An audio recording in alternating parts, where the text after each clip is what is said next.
പാർവണ. രചനാ സംഭാഷണം രുദ്രപ്രിയ. ഭാഗം 11. കൂട്ടുകാരെ, ഇവിടെ മഴയാണ്. അതിൻ്റെ ബുദ്ധിമുട്ടുകൾ കാണും. എല്ലാവരും സദയം ക്ഷമിക്കുമല്ലോ. ഇപ്പോൾ തന്നെ ഞങ്ങൾ വന്നിട്ട് ഒരുപാട് ദിവസമായി സേതു. ഇനിയും നിന്നാൽ പറ്റില്ല. അവിടെ വീടടച്ചിറങ്ങിയിട്ട് ഇപ്പോൾ ഒരാഴ്ചയായി.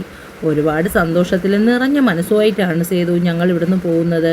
മക്കളുടെ ജീവിതത്തിൽ എന്തൊക്കെയോ മാറ്റങ്ങളുണ്ട്. ആ സന്തോഷം രണ്ടുപേരുടെയും മുഖത്ത് കാണാം. എല്ലാം നന്നായി വരുമെന്നുള്ള നമ്മുടെ പ്രതീക്ഷ വെറുതെ ആയില്ലല്ലോ ഭാമേ. ഭാമയുടെ കൈയും പിടിച്ച് ഹാളിലേക്ക് വന്നു. പവിയും പ്രതാപനും അവിടെ രാജൻ്റെ കൂടെ ഇരുന്ന് സംസാരിക്കുകയായിരുന്നു. ഭാമയെ കണ്ടപ്പോൾ പവി എഴുന്നേറ്റു. 3 പേരും കൂടി സൂര്യയുടെ മുറിയിലേക്ക് ചെന്നു. സുഭദ്രയും അവിടെ ഇരിപ്പുണ്ടായിരുന്നു. ഭാമ സൂര്യയുടെ അടുത്തിരുന്നു. ഇറങ്ങട്ടെ മോളെ, ഇപ്പോൾ തന്നെ ഒത്തിരി നാളായി ഇങ്ങോട്ട് വന്നിട്ട്. ആൻറ്റി ഇത്രയും പെട്ടെന്ന് പോകുന്നോ? സൂര്യ മുഖം വക്രിച്ചു. പെട്ടെന്നോ? ഒരാഴ്ചയിൽ കൂടുതലായി വന്നിട്ട്. എന്നാലും ഇത്രയും പെട്ടെന്ന് പോണോ ആൻറ്റി? എവിടെ? പവി എങ്കിലും ഇവിടെ നിർത്തിയിട്ട് പോകുമോ? അവൾക്ക് കോളേജ് അവധിയല്ലേ. എല്ലാവരും പോകുമ്പോൾ ഇവിടെ ഒരു സുഖവും കാണില്ല. അതിനെന്താ, പവിയെ ഇവിടെ നിർത്താം. സന്തോഷമായില്ലേ? അടുത്ത തവണ ഞങ്ങൾ വരുമ്പോൾ മോള് മെടുക്കിയായി ചാടി ഓടി നടക്കണം കേട്ടോ. സുഭദ്രയെ ഇറങ്ങട്ടെ? ഭാമ സുഭദ്രയ്ക്കടുത്തായി വന്നു ചോദിച്ചു. സുഭദ്ര ഭാമയുടെ മുഖത്തേക്ക് നോക്കി കൈകൾ കൂട്ടിപ്പിടിച്ചു. ഒന്നും മനസ്സിലേക്ക് വച്ചേക്കല്ലേ ഭാമേ. അറിയാതെ പറഞ്ഞതിനൊക്കെ മാപ്പ് ചോദിക്കുന്നു. ഒരുപാട് സങ്കടപ്പെടുത്തി. ഇനിയൊരു നോട്ടം പോലും ഞാൻ എൻ്റെ മോളെ വേദനിപ്പിക്കില്ല. സുഭദ്ര കരഞ്ഞുകൊണ്ട് പറഞ്ഞു. ശിവേട്ട, ഒന്ന് വേഗം വന്നേ. അച്ഛനും അമ്മയൊക്കെ പോകാൻ ഇറങ്ങി നിൽക്കുക. നമുക്കൊന്ന് താഴെ വരെ പോവണ്ടേ? ദാ വരുന്ന പെണ്ണേ, നീ കിടന്നിങ്ങനെ ബഹളം വെക്കാതെ. ശിവ ടവൽ കൊണ്ട് തലയും തോർത്തി ബാത്റൂമിൽ നിന്ന് ഇറങ്ങി വന്നു. ടവൽ അവളുടെ തോളിലേക്ക് ഇട്ടുകൊണ്ട് ഒരു ട്രാക്ക് സ്യൂട്ടും ടീഷർട്ടും എടുത്ത് ധരിച്ചു. വർണ്ണയെ ചേർത്ത് പിടിച്ചുകൊണ്ട് സ്റ്റെപ്പ് ഇറങ്ങി താഴേക്ക് പോയി. ശിവയും വർണ്ണയും വരുമ്പോൾ എല്ലാ പേരും ഹോളിൽ നിൽപ്പുണ്ടായിരുന്നു. നിങ്ങളെ കണ്ടിട്ട് ഇറങ്ങാതിരിക്കുമായിരുന്നു. പ്രതാപൻ അതും പറഞ്ഞ് ശിവയുടെ തോളി പിടിച്ചു. ഇനിയും വൈകിക്കുന്നില്ല, ഇറങ്ങട്ടെ മക്കളെ. അവരുടെ കാറ് ഗേറ്റ് കടന്ന് പുറത്തേക്ക് പോകുമ്പോൾ വർണ്ണയുടെ കണ്ണുകൾ നിറഞ്ഞു. ശിവ അത് ശ്രദ്ധിച്ചു. വർണ്ണയുടെ അടുത്ത് വന്ന് അവളുടെ കയ്യിൽ കൊരുത്തു പിടിച്ചു. ഉച്ചയ്ക്ക് ഭക്ഷണം കഴിച്ചു കഴിഞ്ഞ് ശിവ വർണ്ണയെയും കൂട്ടി ഹോസ്പിറ്റലിലേക്ക് പോയി. അവളുടെ കയ്യിലെ പ്ലാസ്റ്റർ അഴിക്കേണ്ട ദിവസമായിരുന്നു അന്ന്. ഹോസ്പിറ്റലിൽ നേരത്തെ വിളിച്ച അപ്പോയിൻമെൻ്റ് ഒക്കെ എടുത്ത്. അത് കാരണം എല്ലാം എളുപ്പത്തിൽ കഴിഞ്ഞു. തിരികെ വരുമ്പോൾ രണ്ടുപേരും കുറച്ചു നേരം ബീച്ചിൽ ചെലവഴിച്ചു. പുറത്തുനിന്ന് ഫുഡൊക്കെ കഴിച്ച് ഏകദേശം 10 മണിയോട് കൂടിയാണ് ശിവയും വർണ്ണയും വീട്ടിലെത്തിയത്. വീട്ടിലെത്തുമ്പോൾ തന്നെ രണ്ടുപേരും വളരെയധികം തളർന്നു. ഒന്ന് ഫ്രഷായി എത്രയും പെട്ടെന്ന് വേഗം കിടന്നുറങ്ങി. രാവിലെ വർണ്ണ നേരത്തെ എഴുന്നേറ്റ് അടുക്കളയിൽ ചെല്ലുമ്പോൾ സേതു രാവിലെ കാപ്പിക്കുള്ളത് തയ്യാറാക്കുകയായിരുന്നു. സേതു എത്ര വേണ്ടെന്ന് പറഞ്ഞിട്ടും വർണ്ണ അതൊന്നും കാര്യമാക്കാതെ സേതുവിനെ സഹായിച്ച് അവിടെ നിന്നു. 7 മണിയായപ്പോൾ ഇടിയപ്പോ അതിനു വേണ്ട കറികളും ഒക്കെ റെഡിയായിരുന്നു. വർണ്ണ നേരെ മുറിയിലേക്ക് ചെല്ലുമ്പോൾ ശിവ നല്ല ഉറക്കത്തിലാണ്. വർണ്ണ അവൻ്റെ അടുത്തിരുന്ന് മുഖത്തേക്ക് നോക്കി. നെറ്റിയിൽ വീണ് കിടക്കുന്ന കുറുനിരകൾ ഒതുക്കി വെച്ചു. അപ്പോഴേക്കും ശിവ അവളെ വലിച്ച് നെഞ്ചത്തേക്ക് ചേർത്തു. ഇനിയും ഞാൻ കാത്തിരിക്കണോ മോളെ നിന്നെ സ്വന്തമാക്കാൻ? വർണ്ണയുടെ മുഖം നാണത്താൽ ചുമന്നു. ഇനിയും കാത്തു നിൽക്കാൻ എനിക്കും കഴിയില്ല. അപ്പോഴേക്കും പുറത്തുനിന്ന് പ്രിയയുടെ വിളി കേട്ട് വർണ്ണ വേഗം എഴുന്നേറ്റ് വാഷ്റൂമിൽ പോയി. ശിവ ബെഡിൽ നിന്ന് എഴുന്നേറ്റ് പോയി വാതിൽ തുറന്നു. വർണ്ണ എവിടെയാ ഏട്ടാ? മുറിയിലേക്ക് നോക്കി പ്രിയ ചോദിച്ചു. വാഷ്റൂമിലാണടി. ഏട്ടാ, ഞാനൊരു കാര്യം പറയാനാ വന്നത്. പ്രിയ ശിവയുടെ കൈപിടിച്ച് ബെഡിലിരുന്നു. എന്താ ഇത്രയും സീരിയസ് കാര്യം? കളിയാക്കാനില്ല. പ്രിയയ്ക്ക് ദേഷ്യം വന്നു. അവൾ വേഗം ചാടി എഴുന്നേറ്റു. ഏട്ടാ, കോഴ്സ് കഴിയാൻ ഇനി കുറച്ച് നാളേ ബാക്കിയുള്ളൂ. ഈ കോളേജ് ഡേയ്സ് അല്ലേ നമ്മൾ ഏറ്റവും കൂടുതൽ എൻജോയ് ചെയ്യുന്നത്. അവളോട് കോളേജ് വരാൻ പറയും. ഇനി കൂടിപ്പോയാൽ ഒരു 6 മാസം. അപ്പോൾ പിന്നെ എക്സാം ആകും. ഞാൻ ഒരുപാട് പറഞ്ഞിട്ട് ആ പെണ്ണ് കേൾക്കുന്നില്ല. ഏട്ടൻ ഒന്ന് സംസാരിക്കുമോ? ഏട്ടൻ പറഞ്ഞാൽ വർണ്ണ കേൾക്കും, എനിക്ക് ഉറപ്പാണ്. അപ്പോഴേക്കും വാഷ്റൂമിൽ നിന്നും വർണ്ണ പുറത്തേക്ക് വന്നു. എന്താണ് ഏട്ടനും അനിയത്തിയും കൂടി ഗൂഢാലോചന? എനിക്കെതിരെയാണോ? നീ ആയതുകൊണ്ട് പറയാൻ പറ്റില്ല. പ്രിയയെ നോക്കിക്കൊണ്ട് വർണ്ണ പറഞ്ഞു. ശിവ വർണ്ണയെ തൻ്റെ അടുത്തായി ഇരുത്തി. നിങ്ങൾ രണ്ടുപേരും എൻ്റെ ഇടം വലം. എന്ത് സന്തോഷമാണെന്നറിയാമോ ഇപ്പോൾ എനിക്ക്? രണ്ടുപേരും ശിവയുടെ കൈക്കിടയിലൂടെ നൂണ് അവൻ്റെ നെഞ്ചിൽ മുഖം ചേർത്ത് വെച്ചു. വർണ്ണ, ഞാനൊരു കാര്യം പറഞ്ഞാൽ നീ അതനുസരിക്കുമോ? വർണ്ണ ശിവയെ നോക്കി. ശിവേട്ടൻ പറഞ്ഞ് ഞാൻ അനുസരിക്കാത്ത എന്തെങ്കിലും കാര്യമുണ്ടോ? എന്നാൽ ഞാനൊരു കാര്യം പറയട്ടെ. നീ കോളേജിൽ ജോയിൻ ചെയ്യണം. നേരത്തെ വീട്ടിലിരുന്ന് പഠിച്ച് എക്സാം എഴുതുന്നു എന്നാണ് പറഞ്ഞത്. പക്ഷേ അത് പോരാ. ഇനിയുള്ള 6 മാസക്കാലം നീ കോളേജിൽ പോയി തന്നെ കോഴ്സ് കംപ്ലീറ്റ് ചെയ്യണം. ശിവ വർണ്ണയുടെ നെഞ്ചിൽ നിന്നും എണീറ്റ് മാറി. പ്രിയയുടെയും ശിവയുടെയും മുഖം മ്ലാനമായി. എന്താ വർണ്ണ, നിനക്കിഷ്ടമല്ലേ? ശിവ വർണ്ണയുടെ അടുത്തേക്ക് നീങ്ങിയിരുന്ന് ചോദിച്ചു. അവളുടെ കുനിഞ്ഞ മുഖം പിടിച്ചുയർത്തി നിറഞ്ഞു പെയ്യാൻ വെമ്പുന്ന കണ്ണുകളിൽ നോക്കി. എനിക്ക് ഇനി അവിടെ പോയി നാണം കെടാൻ വയ്യ ശിവേട്ടാ. എനിക്ക് പറ്റില്ല. അവൾ ശിവയെ കെട്ടിപ്പിടിച്ച് കരഞ്ഞു. പ്രിയ വർണ്ണയുടെ അടുത്ത് ചെന്ന് അവളെ തഴുകി. നീ ഇങ്ങനെ കരയല്ലേ വർണ്ണ. നീയും കൂടി ഇനിയുള്ള കുറച്ച് നാളിൽ എൻ്റെ ഒപ്പം വേണമെന്ന് ഞാൻ ആഗ്രഹിച്ചു പോയി. നമുക്കൊന്നിച്ച് പഴയ കോളേജ് കാലത്തിലേക്ക് തിരിച്ചു പോകണമെന്ന് തോന്നി. നിനക്കത് ഇത്രയും വിഷമമാണെങ്കിൽ ഞാൻ നിർബന്ധിക്കില്ല. സോറി ഏട്ടാ, അവയ്ക്ക് ഇത്രയും വിഷമമാണെങ്കിൽ വേണ്ട. മോൾ വയ്ക്കോ, ഏട്ടാ സംസാരിക്കാം. പ്രിയ പുറത്തേക്കിറങ്ങി.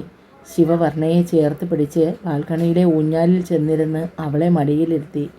വർണ്ണ ശിവയുടെ നെഞ്ചിൽ ചേർന്ന് കിടന്നു. എന്താ മോളെ ഇത്? എന്തിനാ ഇത്രയും സങ്കടം?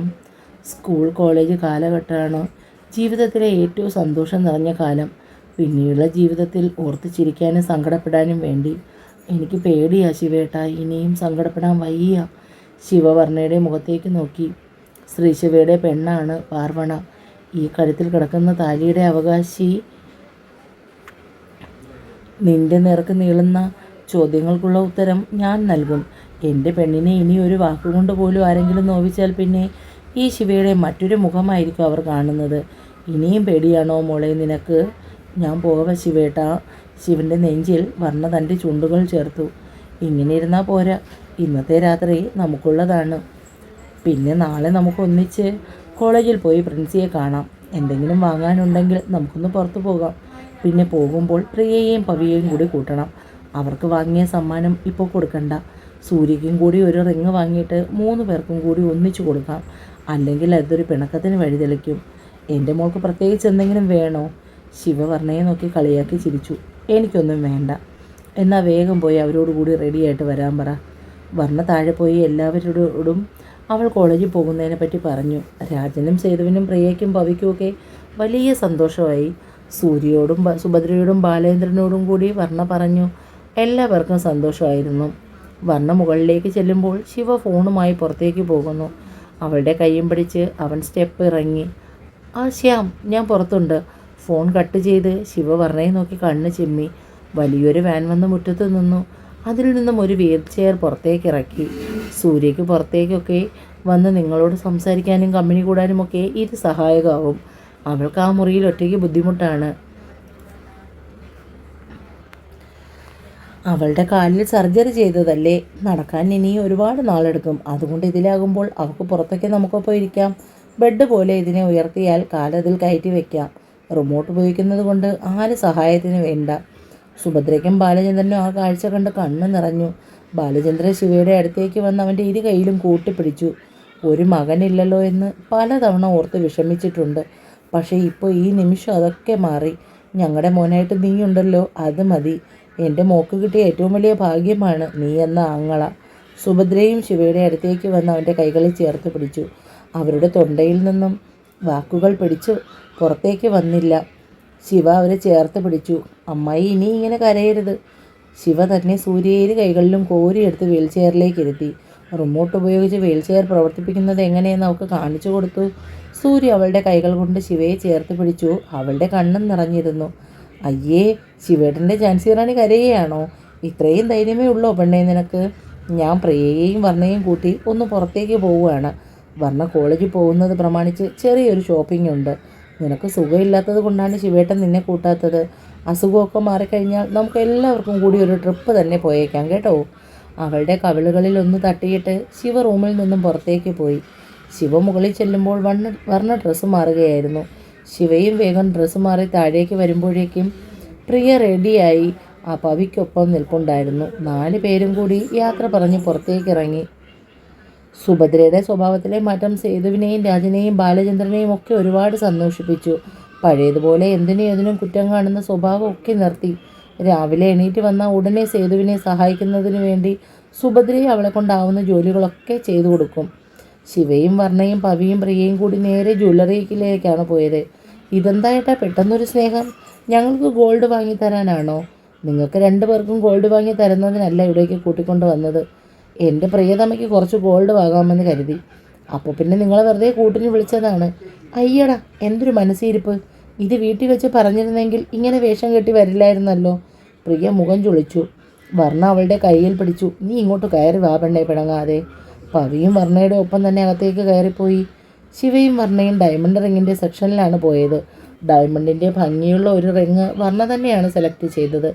ജ്വല്ലറിയിൽ നിന്ന് നേരെ അവർ ഹോട്ടലിലേക്ക് പോയി. പ്രിയയും പവിയും കൂടി ചേർന്നാണ് ബിരിയാണി ഓർഡർ ചെയ്തത്. ഭക്ഷണം കഴിച്ചു കഴിഞ്ഞ ശേഷം ഓരോ ഐസ്ക്രീമും കഴിച്ചാണ് അവിടെ നിന്ന് ഇറങ്ങിയത്.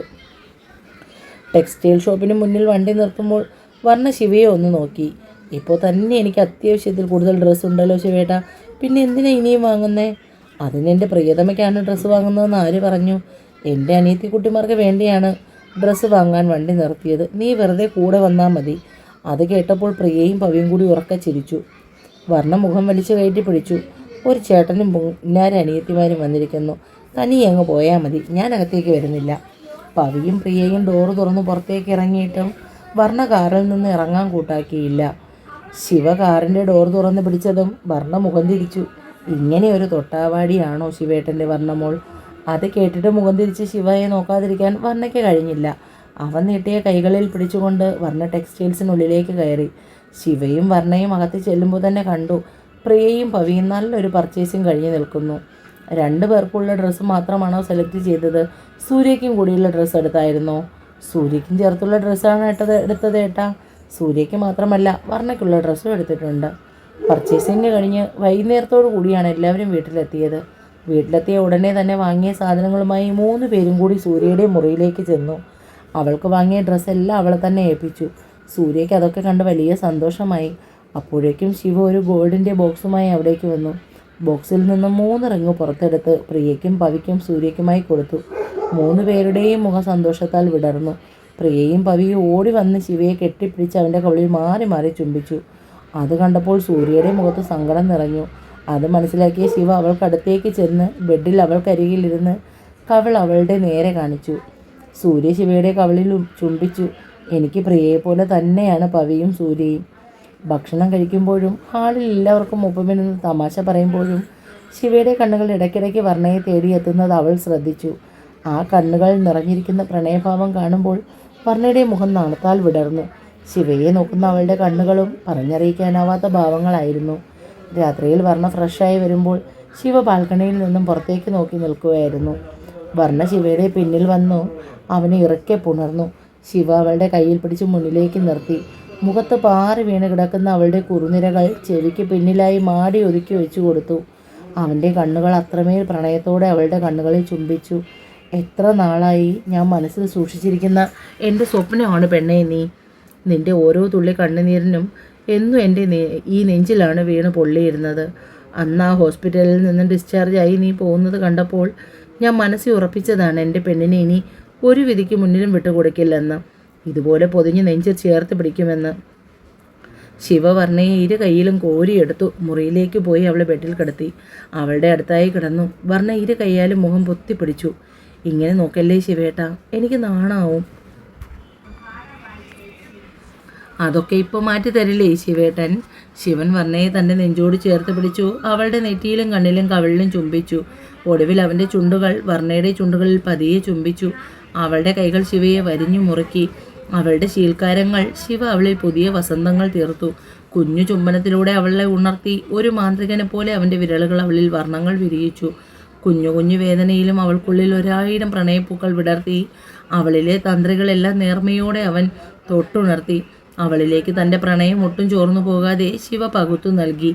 AC-യുടെ തണുപ്പിലും ഇരുവരുടെയും ശരീരം വിയർത്തു. കൺമഷി എഴുതി കറുപ്പിച്ച പെണ്ണിൻ്റെ കണ്ണുകളിൽ ആലസ്യത്തിൻ്റെ ചുവപ്പ് രാശി വീണു. സീമന്തരേഖയിലെ സിന്ദൂര അവളിലെ നാണം പോലെ പടർന്നിരുന്നു.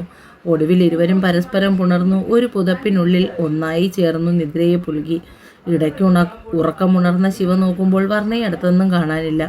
മൊബൈലെടുത്ത് സമയം നോക്കുമ്പോൾ മണി 4 ആകുന്നു. ഇത്രയും വെളുക്കും മുന്നേ അവൾ ഉണർന്ന് എന്ത് ചെയ്യുന്നു? അപ്പോഴാണ് ബാത്റൂമിലെ ഡോർ തുറന്ന് വർണ്ണ പുറത്തേക്ക് ഇറങ്ങിയത്. ഒരു ബാത്ത് ടവൽ മാത്രമേ ഉടുത്തിട്ടുള്ളൂ. തലമുടിയിൽ തോർത്ത് കെട്ടി വെച്ചിട്ടുണ്ട്. ശിവ അവളെ തന്നെ നോക്കി അങ്ങനെ കിടന്നു. ശിവ ഉണരും മുമ്പേ കുളിച്ചിറങ്ങണമെന്ന് കരുതിയതാണ്.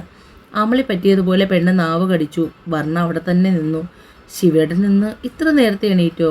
അപ്പോൾ മോൾ എന്നെ പറ്റിക്കാൻ വേണ്ടിയാണല്ലേ നേരത്തെ എഴുന്നേറ്റ് കുളിച്ചത്? വർണ്ണ ഡ്രസ്സിംഗ് റൂമിലേക്ക് കയറും മുന്നേ തന്നെ ശിവ പിന്നാലെ ചെന്ന് അവളെ കരവലയത്തിൽ ഒതുക്കി. അവളെ രണ്ട് കൈയിലും കോരിയെടുത്ത് ശിവ കട്ടിലിൽ കൊണ്ട് കിടത്തി. പ്ലീസ് ശിവേട്ടാ, ഇന്ന് കോളേജിൽ പോവണ്ടേ? അതിന് ഇനി ഒരുപാട് സമയമുണ്ടല്ലോ മോളെ. വർണ്ണ കയ്യിൽ കെട്ടിയ ബ്ലാങ്കറ്റ് വലിച്ചു മൂടി. ശിവയും ആ ബ്ലാങ്കറ്റിനുള്ളിലേക്ക് കയറി. വർണ്ണയെ വലിച്ച് നെഞ്ചത്തേക്ക് ചേർത്ത് പിടിച്ച് മതിയാവാത്തതുപോലെ അവളുടെ മുഖം മുഴുവൻ ചുംബനം കൊണ്ട് മൂടി. നിന്നെ ഇങ്ങനെ എത്ര ചേർത്ത് പിടിച്ചിട്ടും മതിയാകുന്നില്ല വർണ്ണ. അവളുടെ നനഞ്ഞ അതിരങ്ങളിൽ അവൻ ചുണ്ട് ചേർത്ത് പിടിച്ചു. ഇത്രയും നാൾ ശിവേട്ടനെ എന്നിൽ നിന്നും അകറ്റി നിർത്തിയതിന് എന്നോട് ദേഷ്യം തോന്നുന്നുണ്ടോ? എന്തിനാ വർണ്ണ നീ ഇങ്ങനെ ചോദിക്കുന്നത്? എനിക്ക് നിന്നോട് എപ്പോഴെങ്കിലും ദേഷ്യം തോന്നിയിട്ടുണ്ടോ? ശിവയുടെ വിരലുകൾ വർണ്ണയിൽ പുതിയ ചിത്രങ്ങൾ രചിക്കാൻ തുടങ്ങി.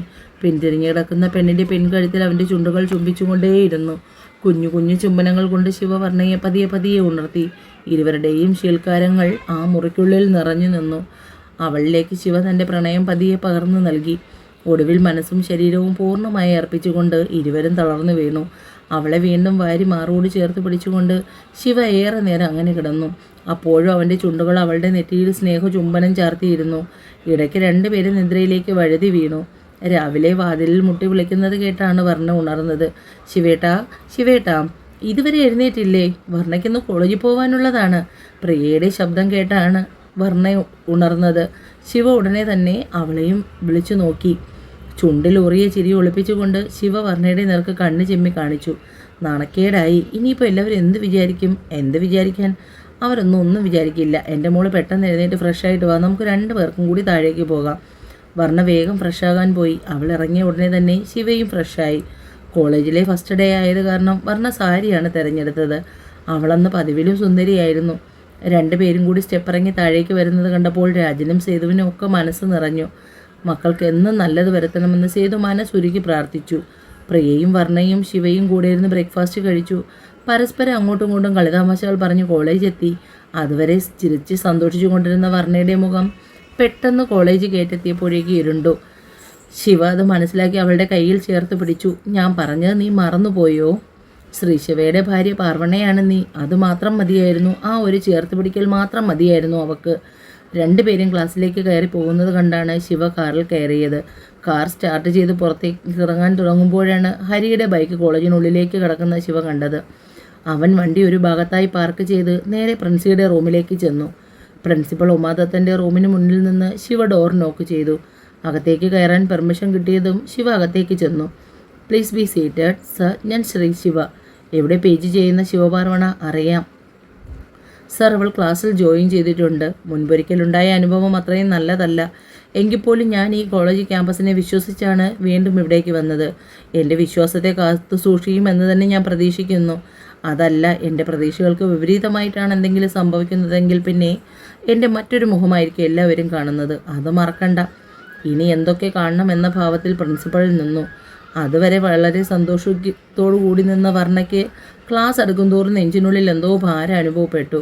ക്ലാസ്സിലെ കുട്ടികൾ മുഴുവനും തന്നോടുള്ള പെരുമാറ്റം എങ്ങനെയായിരിക്കും എന്നതായിരുന്നു അവളെ അലട്ടിയത്. അത് മനസ്സിലാക്കിയെന്ന വണ്ണം പ്രിയ അവളുടെ കയ്യിൽ ഇറക്കി പിടിച്ചു.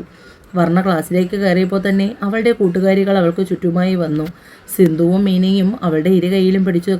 കീർത്തിയും ജോൺസണും ചിരിച്ചുകൊണ്ട് അവൾക്കടുത്തേക്ക് വന്നു. മറ്റു കുട്ടികൾ അവളെ നോക്കി പുഞ്ചിരിക്കാൻ മറന്നില്ല. ആദ്യം വർണ്ണ ഉണ്ടായിരുന്ന അസ്വസ്ഥത പതിയെ പതിയെ മാറി തുടങ്ങി. പഠിത്തത്തിൽ മിടുക്കിയായിരുന്നു വർണ്ണ. അതുകൊണ്ട് തന്നെ ക്ലാസ്സിലേക്ക് വന്ന അധ്യാപകർക്കെല്ലാം അവളുടെ തിരിച്ചുവരവ് സന്തോഷം നിറച്ചു. ഉച്ചയ്ക്ക് ഊണ് കഴിഞ്ഞ് ഗ്രൗണ്ടിനടുത്തുള്ള വാഗമാര ചുവട്ടിലിരിക്കുമ്പോഴാണ് ശിവയുടെ ഫോൺ വർണ്ണയെ തേടി എത്തുന്നത്. അവളുടെ സംസാരത്തിൽ നിന്ന് തന്നെ ശിവയ്ക്ക് മനസ്സിലായി അവൾ വലിയ സന്തോഷത്തിലാണെന്ന്. വൈകുന്നേരം ക്ലാസ് കഴിഞ്ഞിറങ്ങുമ്പോൾ ശിവ വന്ന് പിക്ക് ചെയ്യാമെന്ന് പറഞ്ഞിട്ടാണ് ഫോൺ കട്ട് ചെയ്തത്.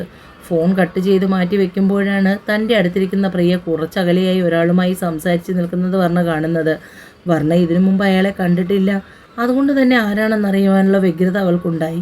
പ്രിയ ഇടയ്ക്ക് നോക്കുമ്പോൾ വർണ്ണ തങ്ങളെ നോക്കിയിരിക്കുന്നു. പ്രിയ കയ്യാട്ടി വർണ്ണയെ അടുത്തേക്ക് വിളിച്ചു. ആ വിളി പ്രതീക്ഷിച്ചതുപോലെ അവൾ പ്രിയയുടെ അടുത്തേക്ക് ചെന്നു. അടുത്ത് നിൽക്കുന്ന ആളിനെ വർണ്ണ മുഖമുയർത്തി നോക്കി. 6 അടിയിൽ കൂടുതൽ പൊക്കമുണ്ട്. ജൂബയും ജീൻസുമാണ് വേഷം. മുഖത്ത് സ്പെറ്റ്സ് വെച്ചിട്ടുണ്ട്. താടി ഭംഗിയായി ട്രിം ചെയ്ത് വെച്ചിട്ടുണ്ട്. ജീവൻ, ഇതാണ് പാർവണ. ആ ചെറുപ്പക്കാരൻ അവളുടെ മുഖത്ത് നോക്കി ചിരിച്ചു. ഞാൻ ജീവനാദിത്യൻ, ഇവിടുത്തെ ഫിലോസഫി ഡിപ്പാർട്ട്മെൻറ്റിൻ്റെ പ്രൊഫസറാണ്. വർണ്ണ അത് കേട്ട് അന്തം വിട്ട് വായും തുറന്നു. പ്രിയയെ നോക്കി ഇതൊക്കെ എന്തുവാണ് എന്നുള്ള ഭാവത്തിൽ. പരിചയപ്പെട്ടതിൽ വളരെ സന്തോഷം വർണ്ണ. നിങ്ങൾ സംസാരിക്കും, ഞാൻ പോകുന്നു. അത്രയും പറഞ്ഞ് നടന്നു പോകുന്ന ജീവനെ നോക്കി പ്രിയ കണ്ണുകളിൽ വിവിധ ഭാവങ്ങൾ നിറച്ചു നിന്നു. വർണ്ണയ്ക്ക് അത് കണ്ടപ്പോൾ ചിരി വന്നു. വർണ്ണ പ്രിയയുടെ കൈകളിൽ ചെറുതായി ഒന്ന് ഇതെന്താലോചിച്ച് നിൽക്കുവാ പെണ്ണേ നീ? കുറച്ചു നേരമായി ഞാൻ ശ്രദ്ധിക്കുന്നു നിന്റെ കണ്ണുകളുണ്ട കഥകളി. സത്യം പറയടി, എന്താ നിനക്ക് സാറുമായ ഒരു ചുറ്റിക്കളി? വർണ്ണ കുറച്ച് ദേഷ്യത്തിലാണ് അത് ചോദിച്ചത്. വർണ്ണ, നിന്നോട് ഞാൻ എന്തെങ്കിലും ഒരു കാര്യം മറച്ചു വെച്ചിട്ടുണ്ടെങ്കിൽ ഇത് മാത്രമാണ്. പലതവണ പറയണമെന്നൊക്കെ കരുതിയതാണ്, പക്ഷെ അപ്പോഴൊന്നും അതിനുള്ള സൗകര്യം ഒത്തു കിട്ടിയില്ല. കഴിഞ്ഞ 1 വർഷമായി ഞാനും സാറും തമ്മിൽ ഇഷ്ടത്തിലാണ്. പക്ഷെ അത് നിന്നോട് പറയാനുള്ള സാഹചര്യം ഇല്ലായിരുന്നു എന്നതാണ് സത്യം. നമ്മുടെയൊക്കെ അവസ്ഥ അങ്ങനെയായിരുന്നല്ലോ. അതുകൊണ്ട് ഇക്കാര്യത്തിൽ എന്നോട് പിണങ്ങരുത്. നിന്നോട് മനഃപൂർവ്വം ഒളിച്ചു വച്ചതല്ല. നമ്മുടെ കോഴ്സ് കഴിഞ്ഞ ശേഷം മാത്രമേ സാറ് വീട്ടിൽ വന്ന് ഈ കാര്യം പറയുകയുള്ളൂ. അതുവരെ നീയും ഇത് ആരോടും പറയരുത്. തുടരും. രുദ്രപ്രിയ.